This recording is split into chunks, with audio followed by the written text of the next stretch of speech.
महाकाय कोटि सूर्य समप्रभ निर्विघ्नं कुरु मे देव सर्वकार्येषु सर्वदा पार्वतीच्या नंदनान मोरया गजानना रे गजानना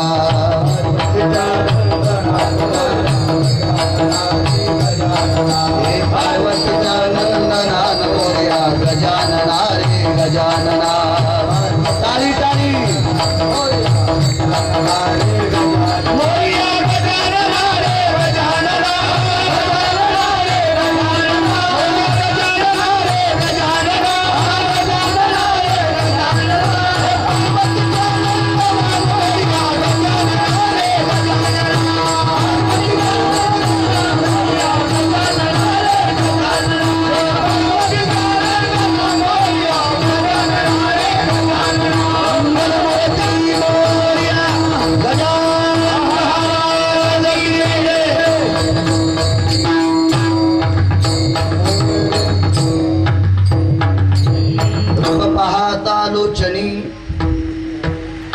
सुख झाले हो साजनी तो हा विठ्ठल बरवा तो हा माधव बरवा।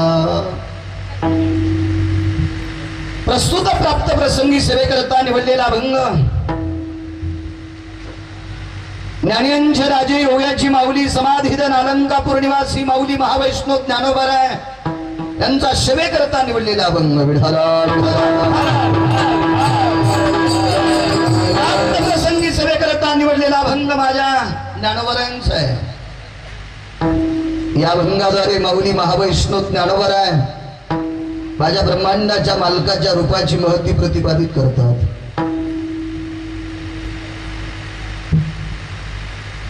या अभंगाद्वारे माऊली महावैष्णव ज्ञानोबराय त्यांना स्वतःला झालेली अनुभूती प्रतिपादित करतात। रूप पाहता लोचनी सुख झाले हो साजनी। बालक म्हणतात या विश्वाच्या मालकाचं रूप पाहिल्याच्या नंतर आळंदी निवासी मालक त्या जगाच्या मालकाचं रूप बघितल्याच्या नंतर मला आनंद झाला साजनी। रूप पाहता लोचनी सुख झाले हो साजनी। साजनी बुद्धीला बोलले असतील माऊली हे साजनी हे बुद्धिमते माते मी जगात फार काही बघितलं पण आनंद जर कधी झाला असेल सुख जर वाटलं असेल समाधान जर प्राप्त झालं असेल तर त्या जगाच्या मालकाचं मुख पाहिल्याच्या नंतर सुख झाले हो साजनी तो हा विठ्ठल बरवा तो हा माधव बरवा। तो बरवा आहे भगवान परमात्मा स्वतःची अनुभूती प्रतिपादित करतात। ज्ञानोबराय दोन चार अभंग पाठ करणारा नाही 10-5 श्लोक पाठ करणारा नाही 4-2 ग्रंथातले श्लोक पाठ करून दुसऱ्याच्या नाकात काड्या घालणारा व्यक्ती नाही। काय माझ्या मालकाचं रूप आहे विठेवरच्या मालकाचं काय बघितलं नसेल अभ्यासांती माझ्या ज्ञानोबरायांनी। या ब्रह्मदेवाने निर्माण केलेल्या सृष्टीवर नाना प्रकारच्या सुंदर वस्तू आहेत पण त्या वस्तू बघत असताना आनंदच मिळेल असं नाही। त्या वस्तू सुंदर असतील ते ठिकाण सुंदर असतील ते रम्य ठिकाण असतील पण ते ठिकाण पाहत असताना आपली परिस्थिती काय यानुसार आनंद प्राप्त होत असतो। विठ्ठला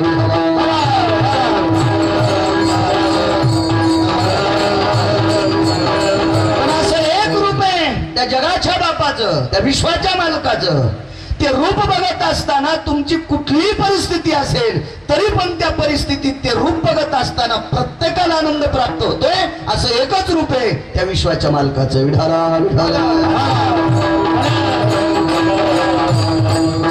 नाना प्रकारची तुम्ही दिलेल्या आशीर्वादानुसार माझ्या बुद्धीचा वापर करून तुमच्या समोर विश्वाच्या मालकाच्या रूपाची महती ज्ञानोबरायांच्या अनुमतीनुसार प्रतिपादित करीत तत्पूर्वी हा सुंदर असा भव्य दिव्य सांस्कृतिक महोत्सव माझ्या गणपती बाप्पांचं अधिष्ठान विघ्नहर देवतेचं अधिष्ठान याच्यामध्ये नाना प्रकारची सांस्कृतिक कार्यक्रम आणि त्याच्यात कीर्तनाचा सुद्धा कार्यक्रम आदरणीय सन्माननीय बाबरी भैया तथा त्यांची सहकारी मित्रमंडळ या गणेश मंडळाची स्थापना करून त्यानिमित्त नाना प्रकारचे सांस्कृतिक कार्यक्रम आणि कीर्तनाचा सुद्धा अनुषंग लक्षात घेऊन वारकरी संप्रदायाच्या प्रणालीनुसार कीर्तन सुद्धा त्यांनी ठेवलेलं आहे. म्हणून या मंडळाला कोटी कोटी धन्यवाद देतो. विठाला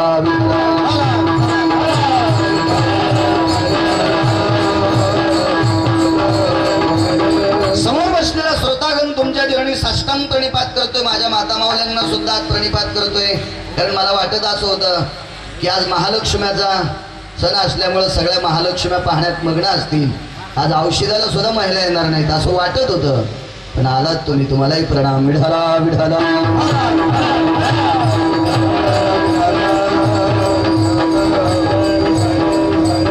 तारखीच्या संदर्भात सतत बरोडचे सरपंच बाबरी भैयांच्या वतीनं ते बोलत होते.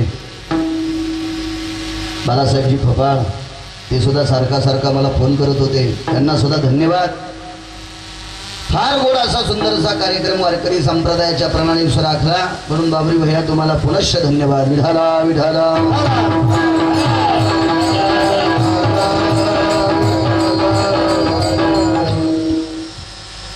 रूप पाहता लोचनी सुख झाले हो साजनी. एक जणांना प्रश्न केला, महाराज असे काही पर्वतरम्य आहेत ते बघितल्याच्या नंतर सुद्धा आनंद वाटतो.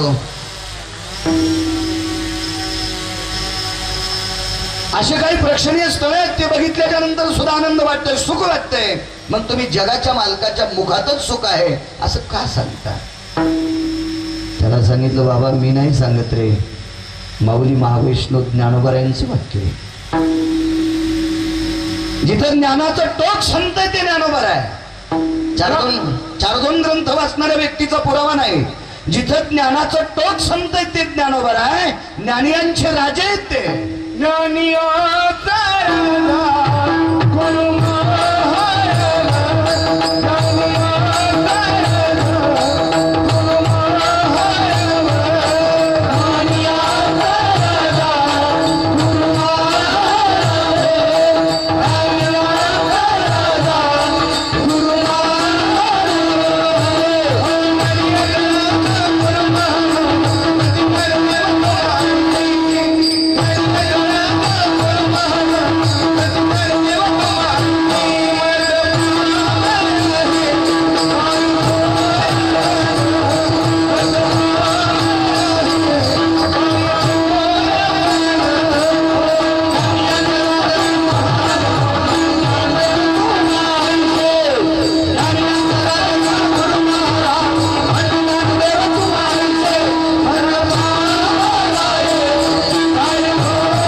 राजाच्या नंतर पदवीत नसती.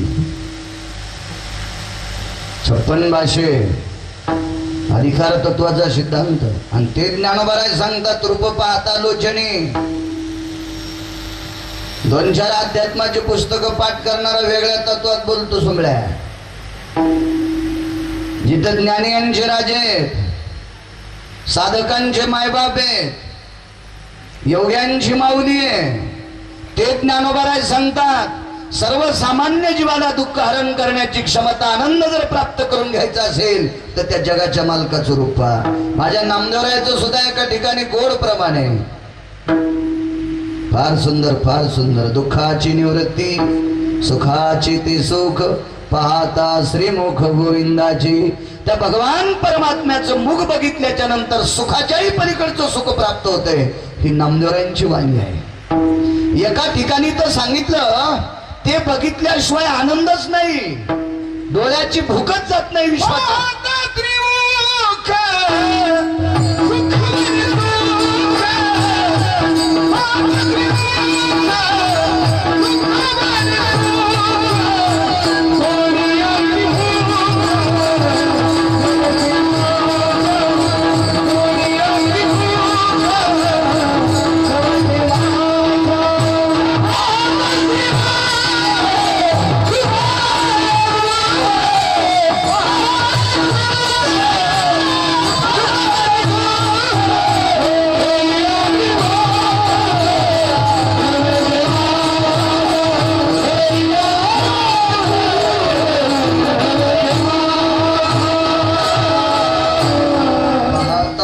मुख सुखावले सुख डोळ्याची भूक नवजी माझ्या.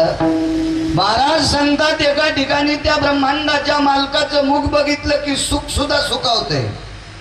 साखर गोड आहे, पेढा गोड आहे, पण गोडीच्या पलीकडची गोडी जी काही असती तशी साखर आहे, तसं एक सुख आहे. पण सुखाच्याही पलीकडचं सुख जर प्राप्त होत असेल तर ब्रह्मांडाच्या मालकाचं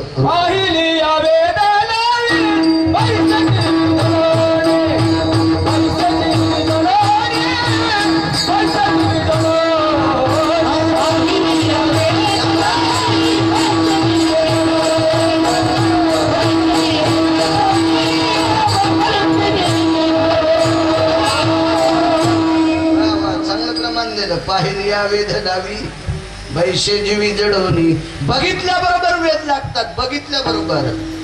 आठवलं म्हणून सांगतो तुमच्यामुळं. जगाच्या मालकाच्या रूपातली ताकद आणि तुमच्या आमच्या रूपातली ताकद. 4 जिल्हे फिरल्याच्या नंतर एक जणांनी पोरगी पसंत केली. 4-200 बायडाटी टावलली त्यानं. 4 जिल्हे तपासल्याच्या नंतर सर्व पाहुण्या रावण्यांची चाळणी केली. एका पाहुण्याची मुलगी त्याला पसंत आली. त्याला विचारलं का रे बाबा, जवळच्या पाहुण्याकडनं होती का? 2-4 जिल्हे पाहिलेत का?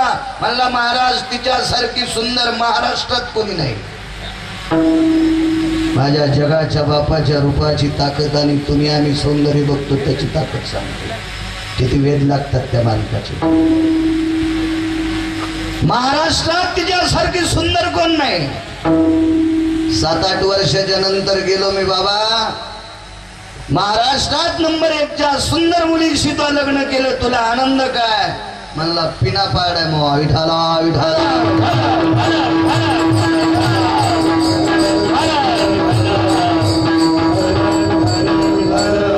तिच्या सौंदर्य प्रसाधन वस्तू पुरवता पुरवता बापानं बराचशी खांदून कमवलेल्या जमिनीतली 7 एकर जमीन तिच्या गन पावडर साठी चिकाव लागली. महाराज चुकलो मी, इतकी सुंदर करायला नव्हती पाहिजे.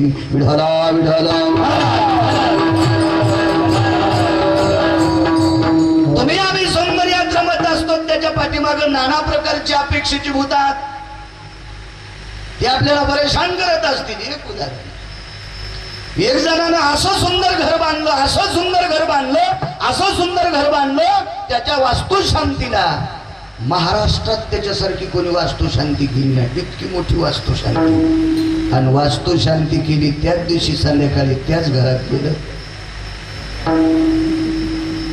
काय सुख मिळालं त्याला. हे सुख कितपर्यंत टिकवायचे तर या सुखाचं टोक कुठपर्यंत जाऊ द्यायचंय हे ज्याच्या हातात आहे ते माझ्या मालकाची ताकद आहे. विठाला विठाला.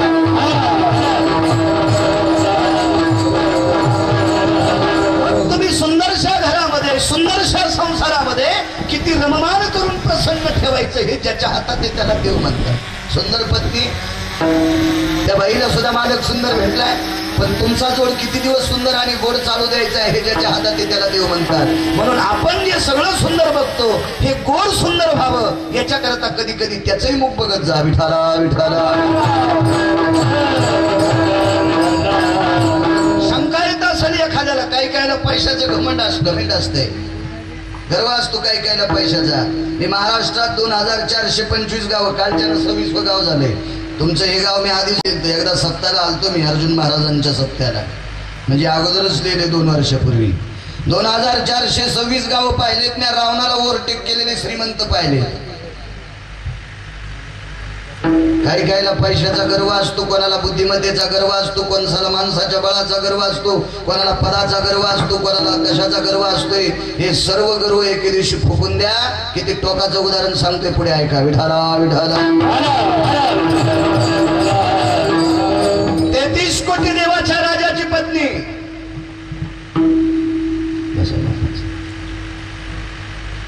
गुरु बसा. 33 कोटी देवाच्या राजाची बायको. आपलं कुठं दुकान लागते ध्यानात ठेवा.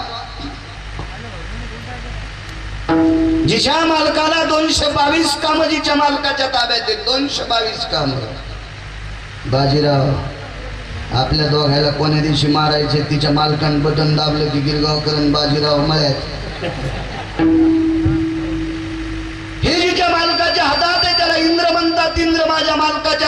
ताकद किती आहे पा माऊली सांगतात. तिच्या भेटी करता जरी चुकीचा शब्द वापरला असेल तरी तिच्या घरी एक संन्याशी गेलाय. तो 6व्या क्रमांकाचा संन्याशी आहे. त्या संन्याशाचं नाव आहे देवर्षी नारद. काय रूपात ताकद आहे बघा पुढे. तो संन्यासी इंद्राच्या अमरपुरी नावाच्या नगरीत पोहोचल्याच्या नंतर बाईनं सन्मान केला. नारदाचा कुठेही सन्मान केला जायचा, कारण निष्ठेनं भजन करणाऱ्या माणसाला राक्षस सुद्धा मानित होते, पण पाप करून भजन करणाऱ्याला त्याची बायको सुद्धा मानित नाही. विठाला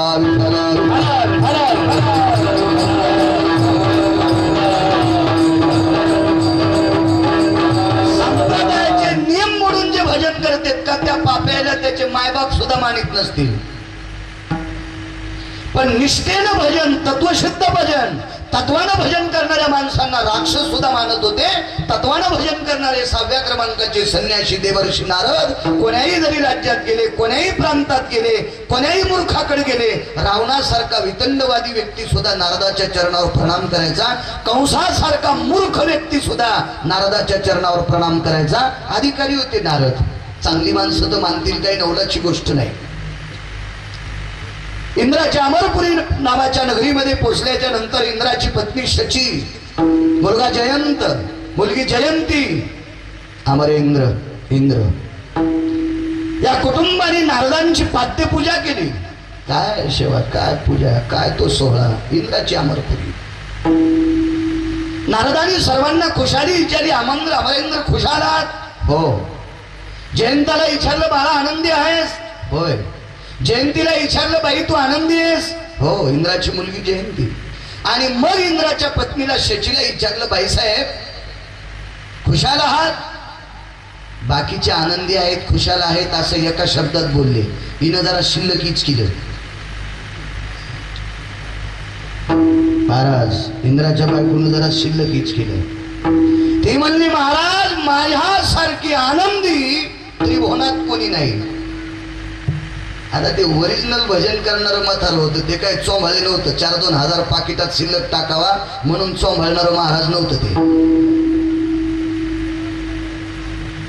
ते काय निष्काम भजन करणारी माणसं होते, निस्वार्थ भजन करणारी माणसं. ते काय रोखोक बोलायचा कारभार असायचा त्यांच्याकडे. आमचं काय नाही. एखाद्या 9-10 हजार शिल्लक द्यायला बनेली धुवून देतो साहेब तुमच्या सुंबळ्या. अरे ही जागा कोणाची स्तुती करायची नाही प्रमाणे रे.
महाराजेस न तू पण देवाची स्तुती कर, संतांची स्तुती कर. हिम्मत असेल तर निंदा कर. केली एका बाईनं तुझी रांडरंडकी झाली, जन्म सावित्रे चुडेल्याली, तुझे निघाले मळे तुला पाहून काळ रडे. काय ताकद असेल, काय भक्तीचं टोक असेल त्या बाईचं. स्तुती करायची असेल, निंदा करायची असेल तर देवाची. औपचारिकता म्हणून एखादी गोष्ट बोलणं साहजिक आहे. हार घालायला देशी पिऊन एक जण आलं. आज चांगली माणसं होती, महाराज होते, तापडिया शेठ होते, बाबरी भया होते, बोरवडचे सरपंच आधी करून बालासाहेब सगळे चांगली माणसं होती. पण फुल देशी पिऊन एक जण बुका लावायला आलं, त्यानं बुका डोळ्याला लावला. माया वास येऊ लागला मला त्याचा. मी माग सरकलो, पण तारीख घेणार म्हणलं महाराज त्याला हार घालू द्या, पाकिट त्याच्याच हातात आहे. इथं गोड वांग्यात जात इथं. म्हणून काही काहींना स्तुती करावं लागत असेल, पण नारदाला खिसाच नाही ना. निष्ठावंत संन्यासी ज्याला आश्रम नाही, ज्याला खिसा नाही, ज्याला 1 रुपयाची गरज नाही, भूक लागली की भिक्षा मागणे, भेटेल त्या मंदिरात झोपणे, ते कशाला साबणा लावून कोणाला चोंबाळीतो म्हातार, काही गरजच नाही त्या म्हाताऱ्याला. निष्ठावंत. त्या बाईनं शिल्लकीच केलं, या त्रिभुवनात माझ्यासारखी सुखी कोण नाही. म्हाताऱ्याला राग नाही आला, परिस्थिती जागी झाली आणि म्हाताऱ्यानं सांगितलं, बाई तू एवढं मोठारपणानं सांगतेस मी त्रिभुवनात आनंदी आहे, पण तुला 1.5 महिन्याला सोयाबीन कापायला खाली जायचंय, तुला कापूस वेचायला जायचंय 2 महिन्याला, अजून 3.5 महिन्याच्या नंतर तुला तुरी कापायला खाली जायचंय. ती म्हणली, नारदा बाईला बाह्या नसतात ना, ती बाह्या कशाला सारी.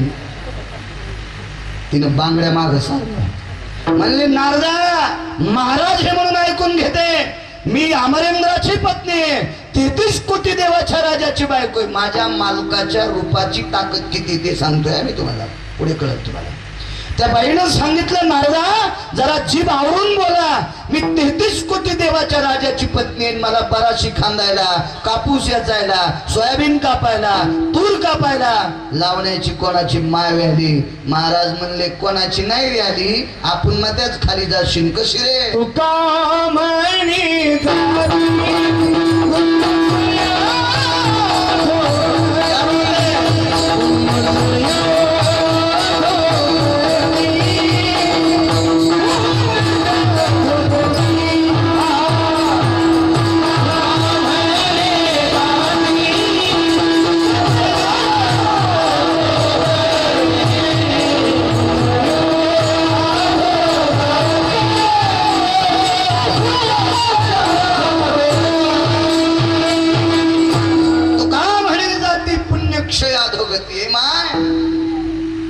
तुला कोणी नेणार नाही खाली. तू अशा नगरीत राहतेस की त्या नगरीला भोगवादी नगरी म्हणतात, आणि जोपर्यंत पुण्य तोपर्यंत या नगरीत राहता येते. ज्या दिवशी पुण्य संपलं त्या दिवशी खाली जावं लागत आहे. जेव्हा पुण्याची पावटी इंद्रपदाची उटी येऊ लागती माघारे बराशी खांदायला, मग खाली यावं लागते. वरचं पुण्य संपल्याच्या नंतर. पुण्य संपलं की माणसाला किंमतच नाही. एक जणाच्या अंगावर 1.5 किलो सोनं होतं, मला काही पैसे द्यायचे नाही, बोलायला पैसे लागत नाहीत. 1.5 किलो सोनं एक जणाच्या अंगावर. 75 लाखाच्या गाडीत बसला सोमळ्या, आणि मोठ्या नॅशनल बँकेच्या पुढे गाडी लावली. ह्या 25 माणसं त्या सोबत. बँक त्याच्या दारात गाडीचं दार उघडलं. सन सन सन सन सन सन मध्ये गेला. खुर्चीवर मॅनेजरच्या पुढे बसला आणि मॅनेजरच्या समोरच्या टेबलावर पाय टेकले. त्यानं, ए मॅनेजर 50 लाखाची उड्राल माझ्या नावानं. मॅनेजरने विचारलं, माननीय सन्माननीय आदरणीय आपलं नाव अमका अमक, आपला खाते नंबर तमका तमका. त्यानं बटन दाबल्यावर सांगितलं 117 तुमच्या खात्यावर येत. तुमच्या खात्यावर 117 रुपये येतं, तू घरी जाय. घरी पाठवून द्याला. हे दरुज्यात असताना एक मळकट कपड्याचं आलं. बँकेत कोटीन धोत्राल गाठी. हे मळकट धोत्र होतं त्याच्या अंगावर, 2-4 जागेवर फाटलेलं. त्याला बघितल्याबरोबरच मॅनेजर उठलं, या काका या या या या या बसा. काय सेवा करू? काय नाही, पाणी चहा वगैरे सगळं घेऊन आलो मी. माझ्या नातीचं 8 दिवसाला लग्न आहे, मला 50 लाख रुपये बँकेतून न्यायचे. मॅनेजर म्हणला, रांगीला लागू नका. बेल दाबल्याबरोबर 2-3 कर्मचारी आले. 50 लाख इथली इथं द्या. ते वापस आलं. ते म्हणलं, अरे 1.5 किलो सोनं माझ्या अंगावर आहे, मला 117 खात्यावर म्हणतो, याच्या अंगावर फाटकत होतं रे, याला 50 लाख जागेवर दिले. म्हणजे 6 कोटी त्याच्या खात्यावर, त्याची जमीन तळ्यात गेलेली. 6 कोटी त्याच्या खात्यावर होते म्हणून कपडे मलकट हे त्याचा काही संबंध नाही. त्याला बँकेत वजन आहे. याच्या अंगावर 1.5 किलो सोनं आहे पण बँकेत 117 रुपये आहेत. कसे फाडता येतील काढता येतील पैसे नाही. तसं जसं खात्यावर पैसे असल्याच्या नंतर किंमत, तसं पुण्यपद नशिबात असलं की स्वर्गात किंमत, अमरपुरीत किंमत. आणि ज्या दिवशी पुण्य संपते त्या दिवशी निघाला खाली मुंगळा विढाला विढाला.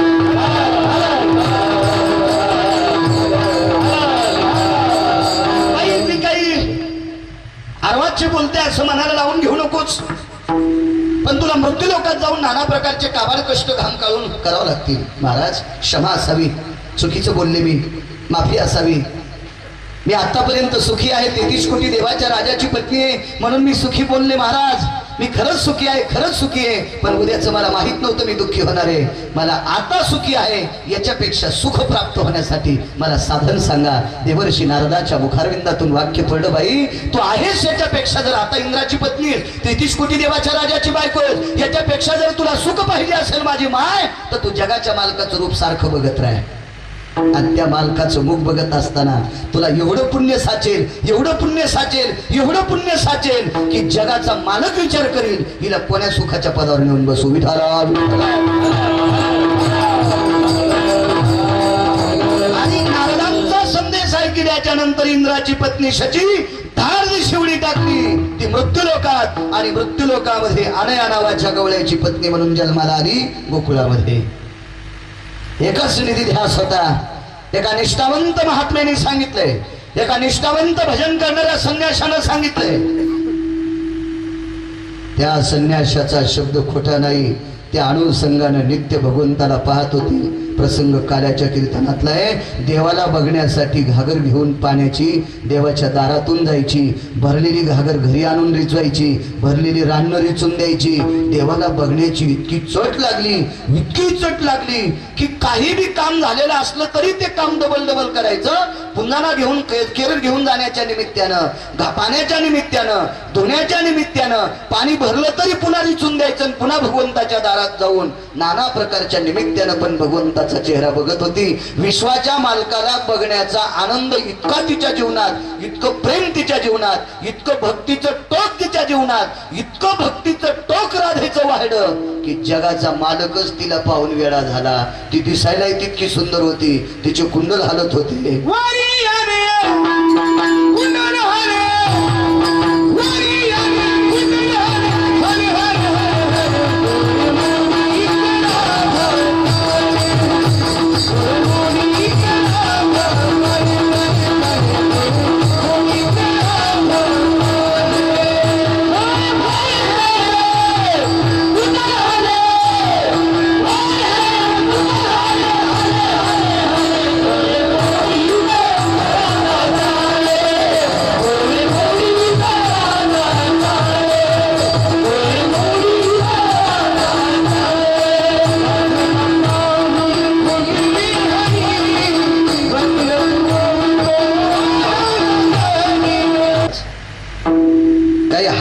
रस्त्यावर आणली, जिभेला किडे पडतील त्या पाप्याच्या. विठाला विठाला.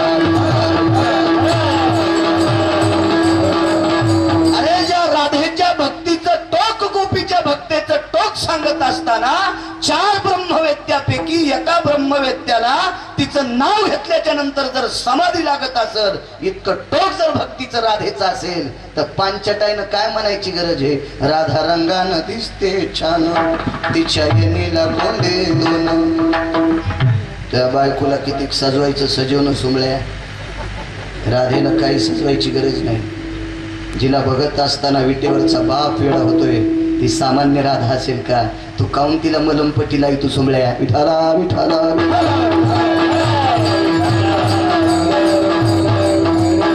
नित्य भगवंताकडे बघत राहिली. त्या बघण्याची ताकद काय झाली माहितीये. एके दिवशी विश्वाच्या मालकानं राधेला स्वतःची मांडी देऊन टाकली. मांडी दिली. मांडी साऊंड सिस्टीम सुंदर आहे बरं. वा छान आहे साऊंड सिस्टीम. हाणणार चांगला आहे आणि बैल बसायला कसं आऊत हाणायचो. बैल चांगले आहेत, 5 मुंडकी आहे, कसं गवत निघन. तसे आमचे कीर्तन क्षेत्रातले दोन्ही पोचणार एक साधन आहे हल्लीच्या काळातलं, पण हे चांगलं असं. जसं मी कोण्या स्पीकरवाल्याला वाईट म्हणत नाही, का आपल्याला त्याच संग लग्न करायचं का, आणि त्याच संग भांडण करायचं म्हणलं एक तलवारीचा ट्रकच संघटून रोज एक स्पीकरवाला हाना आणि आपण खडी पडायला जा विठाला विठाला.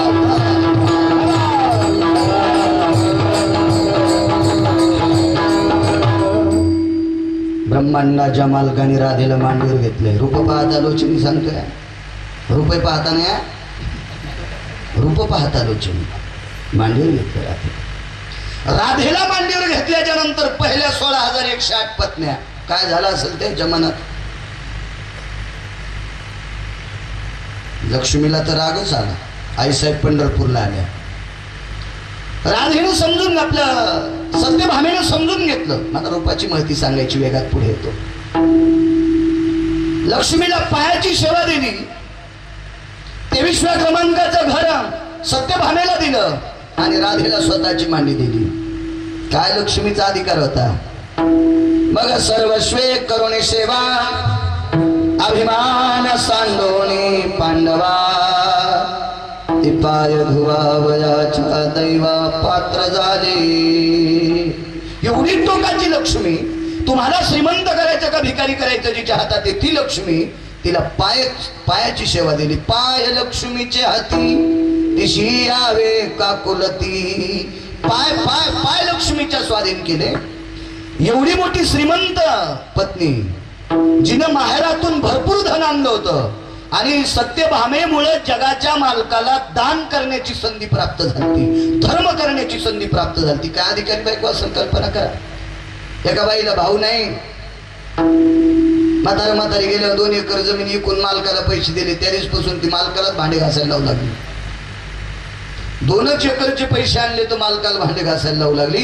21 क्विंटल 78 किलो 44 तोळे सोनं देणारा मणी बापाचीतून आणला सत्यभामेनं. काय पत्नी असेल. तिच्यामुळे जगाच्या मालकाला दान करण्याची संधी दिली. तरी पण तिला 23व्या क्रमांकाच्या घरात लक्ष्मी पायापाशी आणि राधेला मांडीवर घेतलं. दुःख वाटलं आईसाहेबाला. आईसाहेब खाली आल्या. राधेला दुःख वाटलं. देवा तुमचा प्रपंच मोडतोय, क्षमा असावी. आता याच्यानंतर मी तुमच्या मांडीवर बसणार नाही. भगवंतानं सांगितलं राधे का का का गोपी का नकोय ग, का नकोय. लक्ष्मीला राग आला याच्या करता. येईन आला राग तर माझं काय चुकतंय. तू आतोट माझ्यावर प्रेम केलंस याच्या करता मी तुला मांडीवर घेतलंय. लक्ष्मीला काय राग यायचं ते येऊ द्या. पण राधा विवेकाचं टोक किती होती पहा.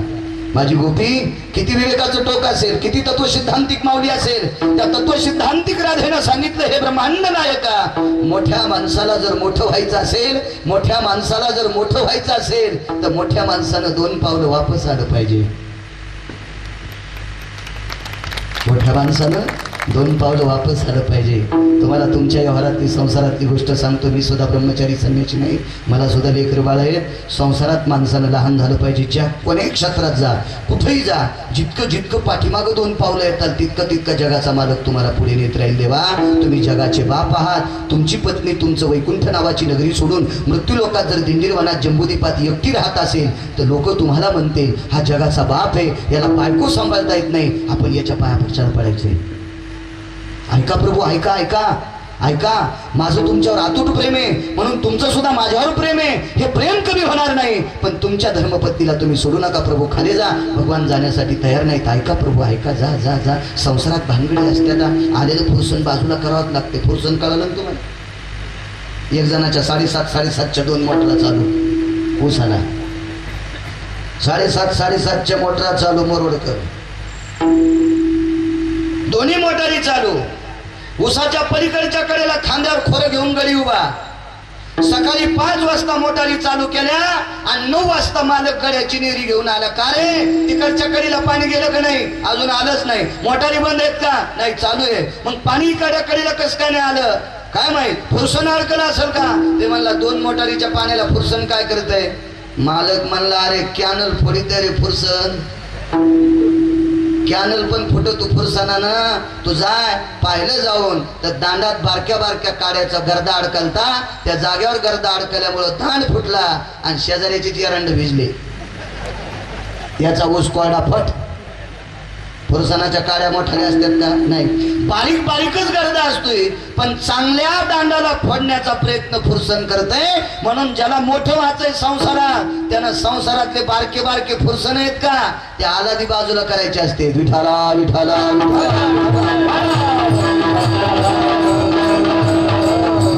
प्रभू सामान्य नाही, तुम्ही जगाचे बाप आहात, तुमचा संसार म्हणणं इतकं सोपं नाही. जा तुम्ही, जा जा जा जा. आणि प्रभू गेले तिथं. आनंद वाटला रुक्मिणी आई साहेबांना, माझ्या जगाच्या मालकिनीला माझे मालक आले म्हणून. पण पुन्हा एका गोष्टीचं दुःख व्यक्त केलं. प्रभू तुम्ही राधेला सोडून माझ्याकडे आलात, मला माहित होतं मी राधेपेक्षा मोठी आहे. भगवान म्हणले हो, तुझ्या मनात म्हणी जाय.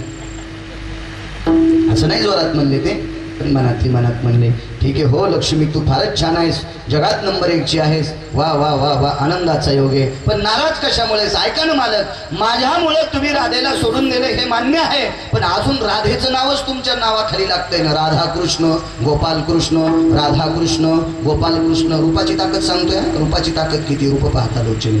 आणि मग मला किंमत काय, मला किंमत काय? भगवान म्हणले लक्ष्मी, राधेचं नाव लावल्याच्या नंतर तुला मळमळ होतंय ना, आता राधेचं नाव बंद करतो. कोणतं लावलं रे? विठ्ठल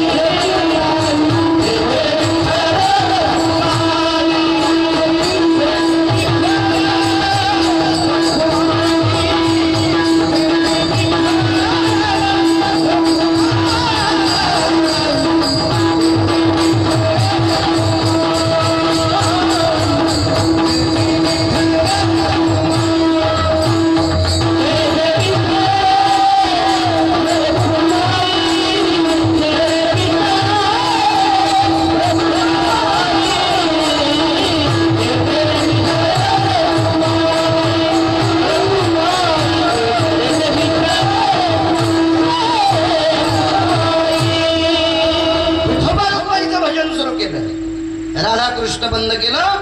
द्वापार युगापर्यंत कलियुगामध्ये विठोबा रुक्माई भजन सुरू झालं. आई साहेबांना आनंद वाटला.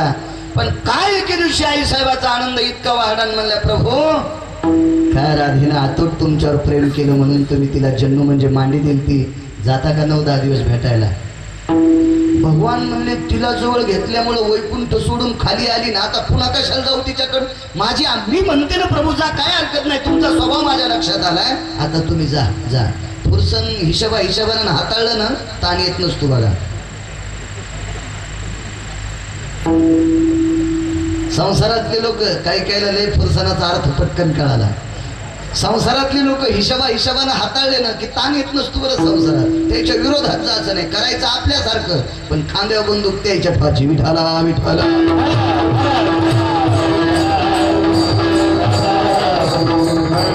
ज्याला संसारात बायको पुढे वजन वाढायचं, त्यानं आणलेले पैसे बायकोच्या हातात द्यायचे, तिच्या हातानं कपाटात ठेवायचे, पुन्हा म्हणायचं पोट्ट येडगळे किली मायाच होती. मरुस्तर बायको विरोधात जात नाही. मरुस्तर भगवंताला सांगितलं जा प्रभू 5-10 दिवसाकरता राधेला भेटण्यासाठी. भगवान म्हणले लक्ष्मी, मी तिथे गेल्याच्या नंतर राधा मला बोलणार नाही का? कारण आपला संसार मोडायला राधेला आवडत नाही. लक्ष्मी आई साहेब म्हणले राधा का बोलणार नाही? माझं लेखी पत्र देते ना. लक्ष्मीने लेखी पत्र दिलं 14 श्लोकाचं, आणि ते पत्र जगाच्या मालकाने घेतलं आणि राधेला दाखवलं. राधे, मी लक्ष्मीची अनुमती घेऊन तुला भेटण्यासाठी आलोय. राधेनं सांगितलं प्रभू 10 दिवसाकरता भेटण्यासाठी मला आलात, क्षमा असावी. तुम्ही रात्रंदिवस माझ्या कंठात आहात, माझ्या डोळ्यात आहात. मी प्रसन्न अंतकरणाने तुम्हाला पाहिले, याच्या व्यतिरिक्त डोळ्यात कोणाला बसलत नाही. आता राधे, मी सुद्धा 10 दिवस थांबणार नाही. 5-10 मिनिटं तुला 2-3 प्रश्न विचारणार आहे, काही समाधान करून मी जाणार आहे. मला 5-10 मिनिटं करता वेळ देशील का? होय प्रभू. निवांत एकांतात राधा आणि जगाचे मालक बसले. राधे, लक्ष्मी खाली गेली त्यावेळेस पासून मी सुद्धा खाली गेलो. मृत्यू लोकात पंढरपुरात गेलो त्यावेळेस पासून वैकुंठ रिकामही राधे. जी प्रभू, जी जी जी वैकुंठ रिकामही राधे. काय म्हणायचं प्रभू तुम्हाला? मला असं वाटतंय मी आणि लक्ष्मी जर खाली आहेत तर वैकुंठाची राणी तुला व्हायला काय हरकत आहे? राधे, वैकुंठाची राणी तुला व्हायला काय हरकत आहे? राधेचे डोळे पाण्यानं डबडबले आणि जगाच्या मालकाच्या चरणावर साष्टांग प्रणिपात केला. देवा, मला वैकुंठाच्या गादीचा मोह दाखवू नका. क्षमा असेल. ज्या गादीवर माझा जगाचा बाप बसलाय, ज्या गादीवर जगाची मालकीन लक्ष्मी आईसाहेब बसल्या, त्या गादी मला बसण्यासाठी नाही प्रभू, ती गादी मला झाडण्यासाठी आहे. मला ती गादी नकोय. क्षमा असावी. भगवंतानं सांगितलं, राधे, कुबेराची अलका नावाची नगरी आहे, ही देऊन टाकतो मी तुला. राधेनं सांगितलं, देवा, ज्या कुबेराने जगाचा व्यवहार चालवण्यासाठी तुम्हाला ज्या कुबेराने पैसे उसने दिले, द्रव्य उष्ण दिले, अजून त्या कुबेराचे पैसे तुमच्याच्यानं फिटले नाही. आणि एवढा तुमच्यावर जगावर उपकार करणाऱ्या कुबेराला नगरीतून हाकलून द्यायचं आणि मी त्याच्या अलका नावाच्या नगरीत राहायचं, हा कुठला भक्तीचा शहाणपणा आहे? नकोय राधे, तुला सत्य लोकांचा अधिष्ठान देतोय. नकोय प्रभू, नकोय. या जगाला निर्माण करणाऱ्या किड्या मुंगीपासून मानवी देहापर्यंत, झाडापर्यंत सर्व जीवाचा निर्माता, विधाता, ब्रह्मदेव, चतुरानंद, परमेश्वरी, या सुंदर सृष्टीचा निर्माण करणारा जगाचा मालक, त्या मालकाचं पद हिरावून घ्यायचं आणि सत्य लोकाच्या ठिकाणी मी बसायचं. हरा मासाचा कुंभारे हलाल कुलाल हराचा बाप चाळहाचा अखंड मडकी घरी तोडी, हे 3.5 हाताचे घरे बांधण्याचा कार्यक्रम ज्याच्याकडे आहे, अशा ब्रह्मदेवाचं पद मला देता. नकोय प्रभू, नको. त्या ब्रह्मदेवाचा अवमान नकोय. त्यांना त्यांच्या पदावर राहू द्या. ठीक आहे राधे, इंद्राची अमरपुरी देऊन टाकतो. कशाला मालक? ती भोगवादी नगरी आहे. कारण अमरपुरी सारखी भोगवादी नगरी कुठंच नाही. एक जणांना सांगितलं, आमच्या भिंती एवढ्या टीव्ही आहे. म्हणलं, मुकाड्या बस. तुझ्या भिंती एवढ्या टीव्ही मध्ये चित्रातल्या बाया दिसत असत्याल, इंद्राकडे जिवंत बायका असायच्या. रंभ्या ईर्षा नाचणी आहे का नाही तनपुरी बाबा? क्या उर्वशी मुख्य विलासिनी.